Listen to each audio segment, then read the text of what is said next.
In my family, blood was supposed to be thicker than water. I believed that. I believed it when my grandparents named me the sole heir to their estate. I was the one who'd cared for them, nursed them, loved them until the end. I believed it when my aunts, uncles, and cousins smiled at the funeral and told me how proud Grandma and Grandpa would be. I believed it right up until the moment they filed the lawsuit. They claimed I'd manipulated an old couple, forged documents, stolen what was rightfully theirs. They took my inheritance, my reputation, my peace of mind. They thought I was weak. They thought I'd just disappear. They had no idea who they were dealing with. Hello. Welcome to Hurt Stories. Let me tell you about my family. We were the kind of family that looked perfect from the outside. The kind that gathered for holidays, that posed for Christmas cards, that told stories about the old days and laughed until we cried. The kind that people envied because we seemed so close, so loving, so united. My grandparents, Eleanor and William, were the center of it all. They'd built the family from nothing, a small farm, then a business, then a legacy. They were tough, kind, generous people who believed in hard work and loyalty and the importance of family. They had 3 children. My mother, Margaret, was the oldest. She was gentle and quiet, the peacemaker. My Aunt Patricia was the middle child, ambitious, sharp, always climbing. My Uncle Robert was the youngest, charming, lazy, always looking for an easy path. And then there were the grandchildren. 7 of us, ranging from me, the oldest, down to little Emily, the baby. We grew up together, played together, fought together. We were cousins, but we were also friends. I was always closest to my grandparents. From the time I was small, I loved being with them. I loved the way my grandmother smelled, like lavender and vanilla, and something else I could never name. I loved the way my grandfather told stories, his eyes twinkling, his voice warm as honey. When I was growing up, I spent every summer at their house. I helped my grandmother in the garden, learned to bake her famous apple pie, sat on the porch with my grandfather while he taught me to whittle. They were my safe place, my home away from home. As they got older, I became more involved. My mother was busy with her own life. My aunt and uncle lived far away. So I was the one who drove them to doctor's appointments, who did their grocery shopping, who sat with them when they were lonely. When my grandmother got sick, I was there. I took leave from my job and moved into their house to care for her. I held her hand through the long nights. I read to her when she couldn't sleep. I was with her when she took her last breath. When my grandfather's health declined after she died, I stayed. I cooked his meals, managed his medications, kept him company. I listened to his stories over and over, never once complaining. I was with him when he died too. They left everything to me. The house, the land, the savings, everything. They said it was because I was the only one who'd been there. The only one who'd loved them when it counted. The only one who deserved it. I didn't expect it. I didn't ask for it. But I was grateful. Grateful for their love, their trust, their final gift. My relatives didn't feel the same way. The funeral was beautiful. My grandfather had planned it himself, years before, and we followed his instructions to the letter. The church was filled with flowers, with people, with memories.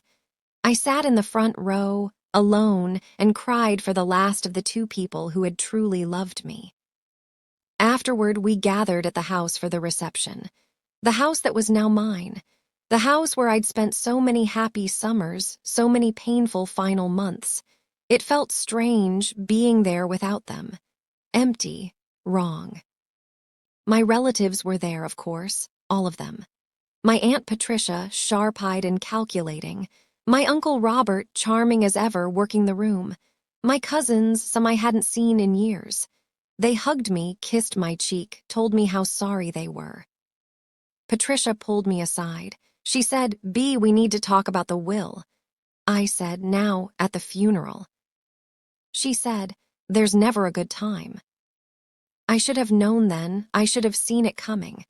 But I was grieving, exhausted, vulnerable. I didn't want to fight. I just wanted to be left alone. I told her we could talk later.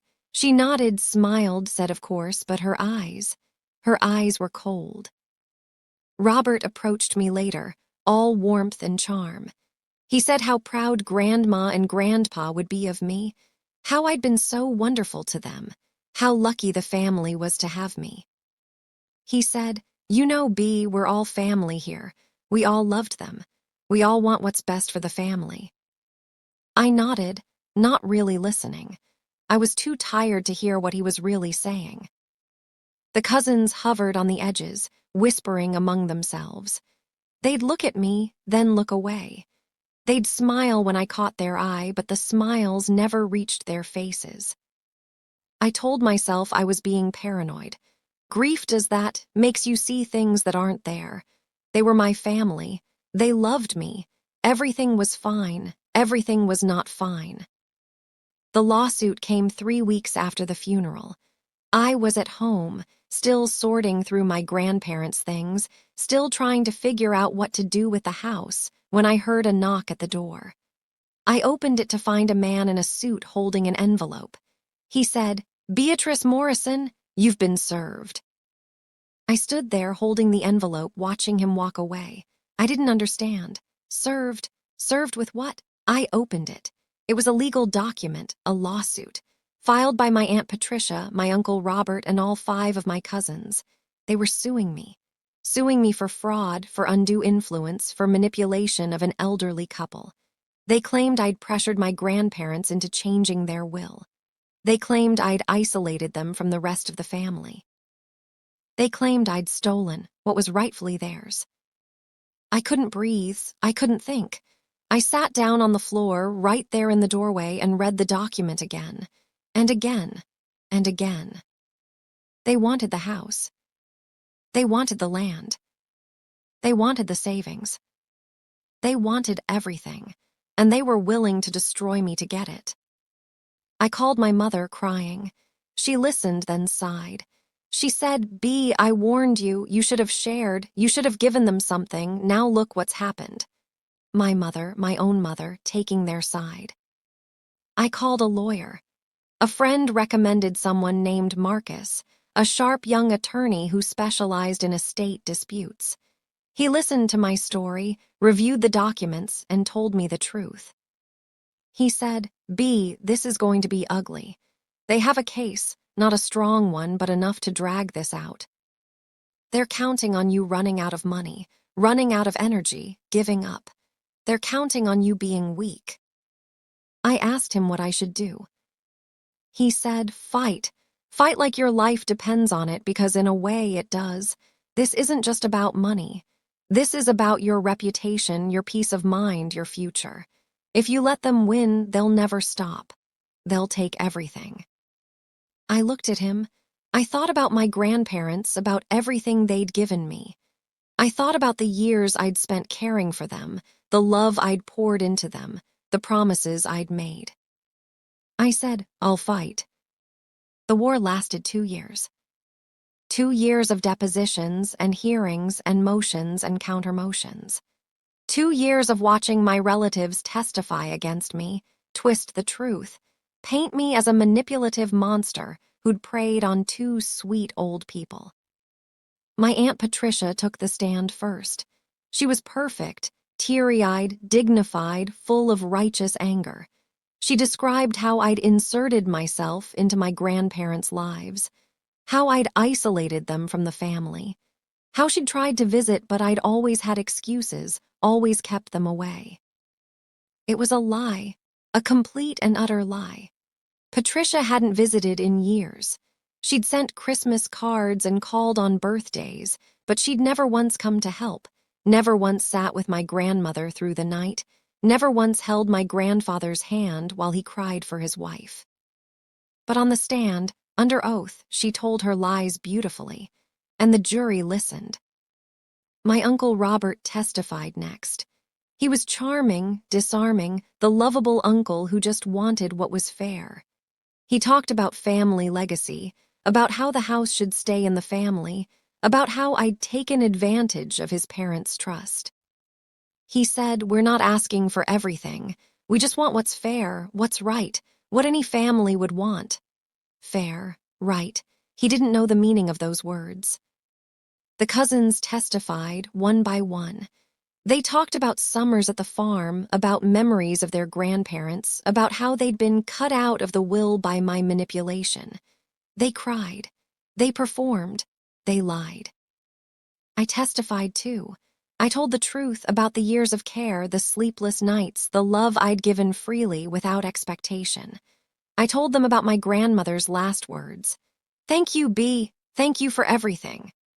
I told them about my grandfather's will, written in his own hand, witnessed by his own lawyer, completely legal, completely valid. But the truth wasn't as compelling as their lies. The truth was quiet, simple, undramatic. Their lies were juicy, emotional, memorable. And the jury believed them. The verdict came on a Friday afternoon. I sat in the courtroom, my heart pounding, my hands shaking. Marcus sat next to me, his face unreadable. Across the aisle, my relatives sat together, holding hands, looking pious and hopeful.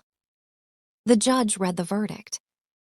They found in favor of my relatives. They ruled that I had indeed exerted undue influence on my grandparents.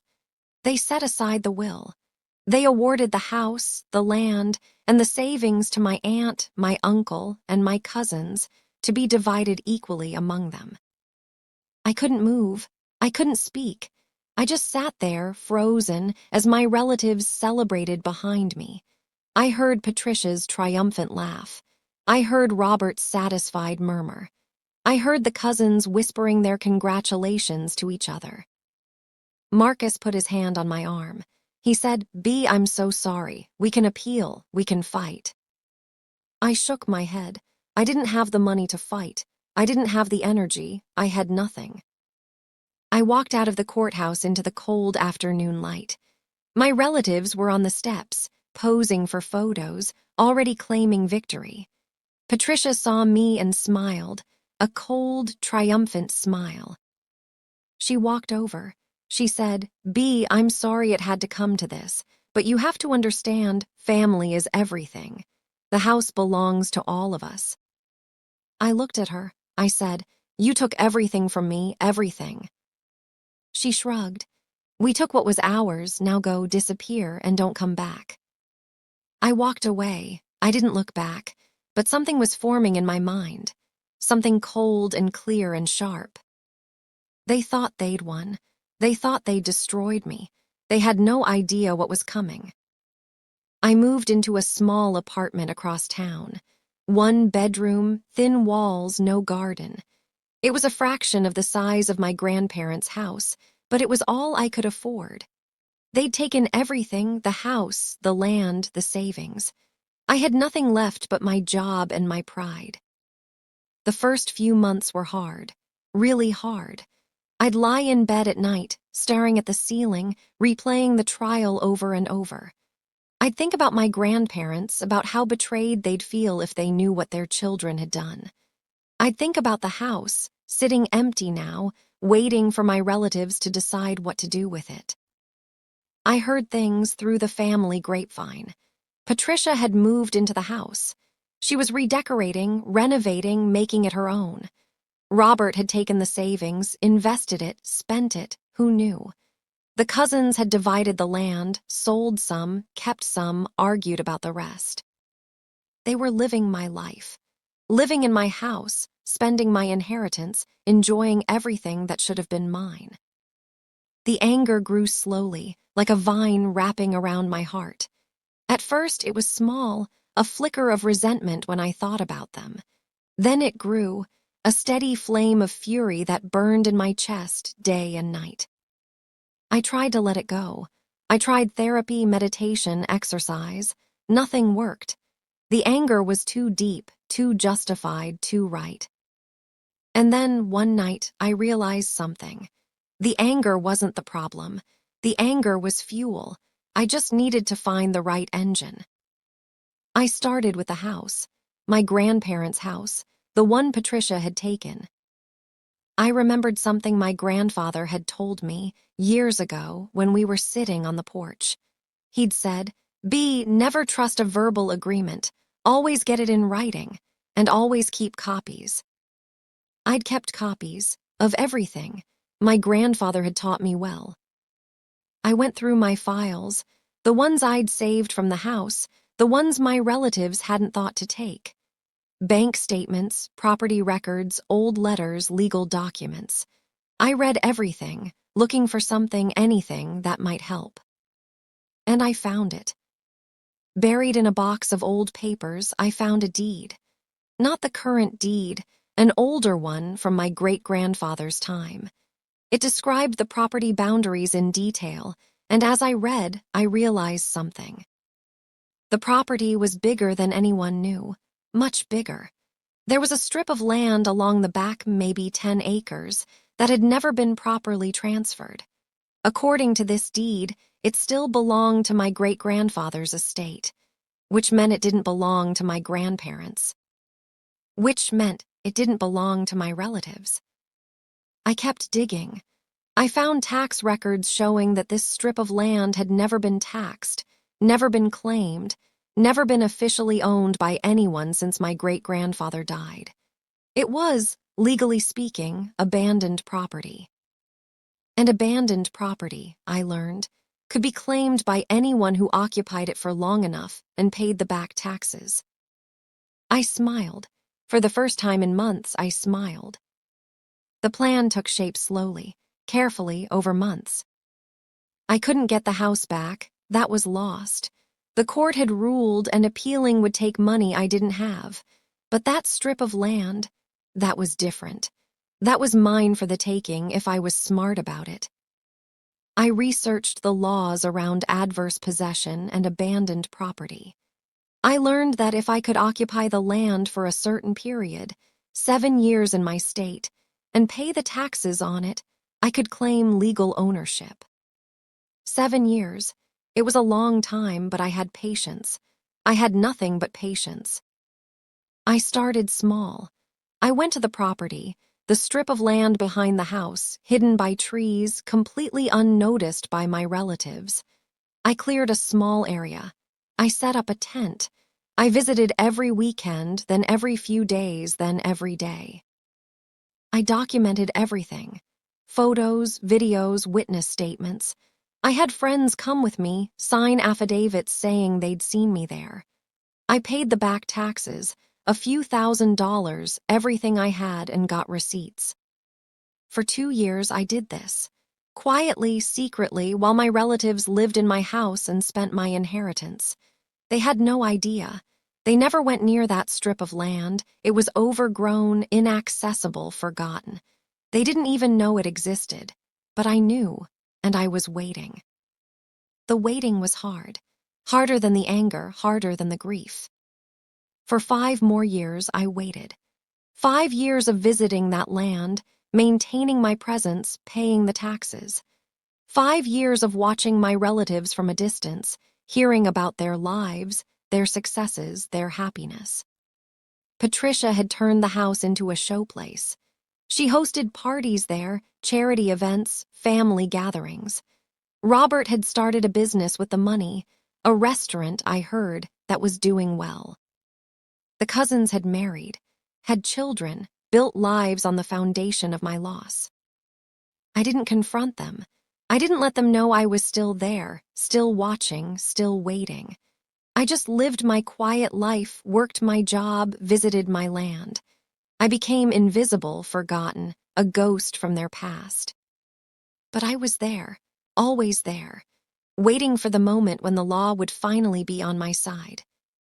7 years from the day I first set foot on that land, I filed my claim. They didn't see it coming. I filed a quiet title action, a legal proceeding to establish ownership of the land. I provided my evidence, the original deed, the tax receipts, the affidavits, the photos. I proved that I had occupied the land openly, continuously, exclusively for 7 years. I proved that I had paid the taxes. I proved that the land was mine.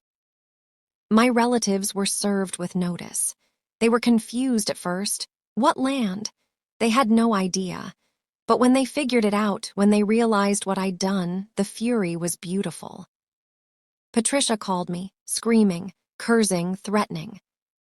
She said I was a thief, a liar, a manipulator. The same words she'd used against me in court now turned back on her. I listened calmly. Then I said, "Patricia, I learned from the best. You taught me everything I know." I hung up. The court ruled in my favor. The land was mine, all 10 acres of it. But that wasn't the best part. The best part was what that land did to their property. My strip of land ran along the back of the house they'd taken from me. Without it, they had no access to the rear of the property. No backyard, no garden, no space for the additions they'd planned. Their property was suddenly worthless, or at least worth much less. And they couldn't sell it without my permission because the only access to the back was across my land. I owned them, not literally, but close enough. A month after the ruling, Patricia came to see me. She showed up at my apartment looking older, smaller, diminished. The confidence was gone. The triumph was gone. She looked like what she was, a woman who'd lost. She sat on my couch, clutching a purse, not meeting my eyes. She said they wanted to make a deal. They'd sell the house back to me for a fraction of its value. They just wanted out. They couldn't live there anymore, knowing I owned the land behind them. They couldn't stand the thought of me being there, watching, waiting. I listened. I didn't say anything. She said they were sorry. She said they'd been wrong. She said they never should have done what they did. I looked at this woman, my aunt, my relative, my enemy. I thought about everything she'd taken from me. The years of grief, the loss of my home, the destruction of my trust in family. I thought about my grandparents and how betrayed they'd feel. And then I made a decision. I said yes, I'd buy the house back, but not for a fraction of its value, for exactly what they'd paid in legal fees to steal it from me. A symbolic amount, an amount that meant nothing to them and everything to me. She stared at me. She said, "That's all, that's it." I said, "That's it, take it or leave it." She took it. I moved back into my grandparents' house on a Saturday morning, 7 years after they'd taken it from me. The house was different. Patricia had redecorated, modernized, made it her own. But underneath, it was still the same. The same floors, the same walls, the same light through the same windows. My grandparents' house, my house. I walked through every room. The kitchen where I'd baked pies with my grandmother. The living room where I'd sat with my grandfather, listening to his stories. The bedroom where they'd both died, in my arms at peace. I stood on the porch, the same porch where I'd sat as a child, as a young woman, as a caregiver, and I thought about everything that had happened. The betrayal, the loss, the waiting, the victory. My relatives are gone now. Patricia moved to Florida. Robert's business failed. The cousins scattered, rarely speaking to each other. The family that had seemed so united, so perfect, so loving, had torn itself apart from the inside. I don't hate them anymore. I don't have the energy for hate. I just pity them. They had everything, a loving family, a beautiful home, a legacy, and they threw it away for greed. The house is mine now. The land is mine. The peace is mine. I live here alone, surrounded by memories, and I'm happier than I've ever been. My relatives took everything from me. They thought they'd won. They thought I'd disappear, broken and defeated. They never expected my revenge. But here's the thing about revenge. It's not about hurting them. It's about reclaiming yourself. It's about proving that you're stronger than they thought. It's about taking back what's yours and building something better. If you're listening to this, and someone has taken something from you, your home, your inheritance, your peace of mind, Hear me. You can fight back. You can win. Not through anger, not through violence, but through patience. Through strategy, through the law. They think they're smart. They think they've won. They have no idea what you're capable of. My relatives took everything from me. I took back my home, my dignity, my life. And I sleep just fine at night. Thanks for listening. If you want to hear more story like this, please like the video and subscribe the channel. Hit the bell icon to get notified.